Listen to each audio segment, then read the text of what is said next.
Citer aussi l'imam At-Tabari éventuellement, œuvre qu'on trouve en langue française, mais par contre, œuvre dans laquelle on trouve pas mal d'erreurs, hein, il faut le dire. Vous connaissez les chroniques de Tabari? D'accord. Donc c'est un travail qui mérite d'être vraiment revu, travaillé, etc. Il y a pas mal d'erreurs, donc attention, attention quand vous lisez cet ouvrage-là. Pourtant l'imam At-Tabari c'est un grand savant. Si on veut développer un peu. C'est un grand savant, il a écrit dans l'exégèse du Coran. Hein, l'exégèse de l'imam At-Tabari, qui va venir critiquer ce travail-là quand même? Mais comment ça se fait qu'il a publié quelque chose dans l'histoire avec des erreurs, mais pas possible des fois? Et pourquoi il a pris beaucoup d'israéliyates? Éventuellement, hein, pourquoi il est... Alors, justement, on revient sur le sujet de ce qu'on appelle les experts en islam. Lui, l'imam At-Tabari, qu'est-ce qu'il a fait? À son époque, il a dit, voilà, je vais écrire une œuvre où je vais rassembler toutes les informations qu'il y a à mon époque et dans ma vie.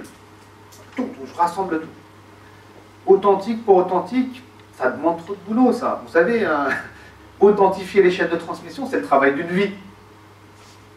C'est pour ça que je parle d'experts, vraiment. Vous savez, quand on travaille sur les chaînes de transmission, les narrateurs qui y sont, où est-ce qu'ils sont nés, tout ça, il y a des dizaines, des centaines, des milliers de livres qui ont été écrits dessus. Il y a des experts dans le domaine du hadith, c'est leur boulot, ça. Et même s'ils vivent 2-3 fois, ils n'auront pas fait le tour du sujet. Vous imaginez? Et l'imam At-Tabari dit, voilà, moi je regroupe les informations avant qu'elles disparaissent, parce que ces gens vont mourir. C'est vrai ou pas? Ils vont mourir. Donc je regroupe toutes les informations. Et je les avance pour les experts, pour qu'ils travaillent sur les transmetteurs, les individus, les narrateurs, et eux diront ce qui est authentique et ce qui ne l'est pas. L'essentiel, moi j'ai fait ce travail de compilation.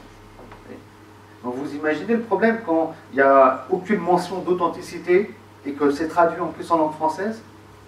Vous imaginez ou pas le problème? Et qu'après vous trouvez tous les chiites à côté qui ont une haine qu'on ne peut pas expliquer ici bien sûr, contre Abu Bakr, Aïcha et beaucoup de compagnons, et qui disent, vous avez vu dans vos livres d'histoire, là, Tabari, ce qu'il dit, hein? Vous êtes aveugles, regardez, c'est des livres à vous, là, les sunnites, regardez ce qui est écrit, regardez ce qu'il a fait, Amr ibn al-As par exemple, à tel moment, et Muawiyah, c'est tous des criminels, et vous, parfois le musulman ensuite, moi j'ai eu des cas traités comme ça, il lit le livre et dit, ouais c'est vrai, hein. Khalid ibn Walid, il n'est pas net, hein. Il a fait des choses de fou là, c'est un truc de dingue, qu'est-ce qu'on fait, Yannick?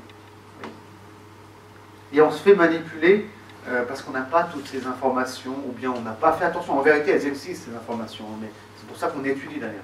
C'est pour ça aussi que je suis là. C'est pour vous essayer de vous donner quelques pistes, hein, bien entendu, de réflexion.